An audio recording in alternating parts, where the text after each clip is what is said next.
What's up guys, Josh here, and today I'm talking about the Espin Flow e-bike, a bike that's chock full of features for its price. Not only does this thing have the usual pedal assist, but it also has a dedicated thumb throttle, so you can scoot along up to 20 miles per hour without even breaking a sweat. Looking at Espin as a whole, the first thing I noticed was that their bikes were priced for the average consumer. A lot of e-bikes out there are going from between $2,000 and $5,000 plus, which frankly is a lot of money to spend on a bike unless you're going to get regular use out of it, say going to the office and back, using it day to day. As for the Flow, we're looking at just over $1,500 and if you live in the lower 48, shipping is free. The bike also comes with a 12-month warranty, which takes any worry out of your purchase. The bike arrives 95% assembled, and if you haven't assembled a bike before, it might be a little tricky to finish putting it together. And unfortunately, the assembly guide isn't great. Fortunately, we did put together an assembly video if you decide to purchase one. I'll drop a link in the description below if you want to check it out. The Flow comes in two colors, smoke gray and forest green,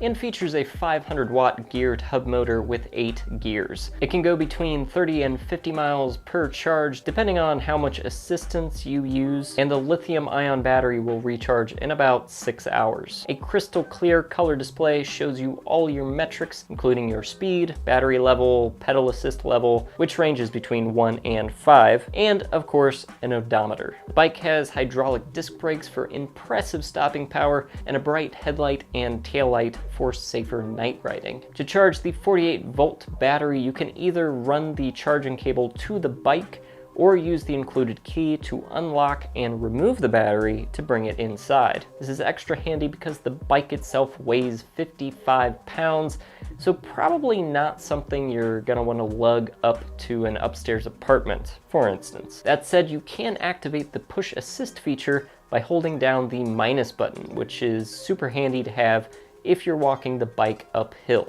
One of the things that electric bikes are great for is, of course, lugging lots of stuff, and the Flow is no exception. It comes with a rear rack, which means it's ready to cart bulky items with the aid of a few bungee cords, but it's also Pan-Air compatible, so you can hook on bags from Espin. This one doubles as a roll-top backpack, or whatever brand suits you. I personally love using these bags for like a laptop and lunch when heading into the office. It saves me from wearing a backpack and having to air out my back when I get to work. This thing can also handle a front rack, a must-have if you're planning on heading to the grocery store with this thing. As for a water bottle holder, the mounting screws are under the frame, which is kind of an awkward spot. Not the easiest place to reach for a water bottle, but at least it's there. Again, this is a pedal assist e-bike, but there is that thumb throttle, which is great if you just want to enjoy the ride up to 20 miles per hour. So how's the ride? It's pretty nice. Like with most e-bikes, there's a subtle jerk when the motor first kicks in after you start pedaling, especially on higher power settings, but it's nothing you won't get used to. Just be careful pedaling around tight corners. E-bikes do take a little bit of practice. It has a step-through style frame and you sit pretty upright, which makes it perfect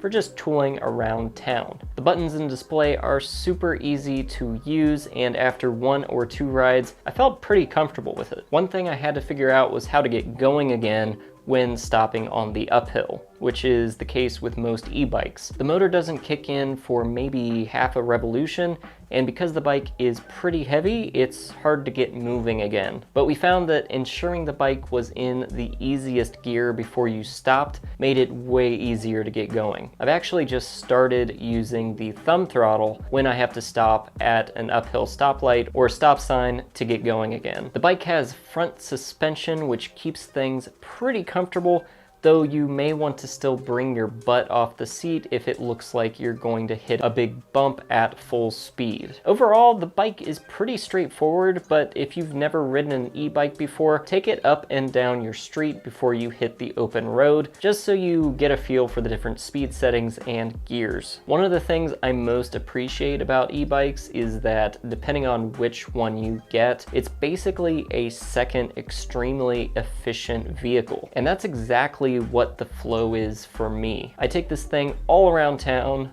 to the studio, to meetings, still getting to enjoy the outdoors, but without being super sweaty and out of breath when I get to wherever it is I'm going. Also, electric bikes are just crazy fun. But that about wraps it up. If you want to check out the Espin Flow for yourself, I'll drop a link in the description. Anytime you use one of my links to make a purchase, you help support the channel. And if you found this video useful in any way, be sure to like, share, and subscribe. You can also find me on Facebook, Instagram, and Twitter. And if you dig this sweet Star Wars Squadron shirt, I'll drop a link in the description where you can check that out. As always, thanks for watching, guys, and I'll see you next time.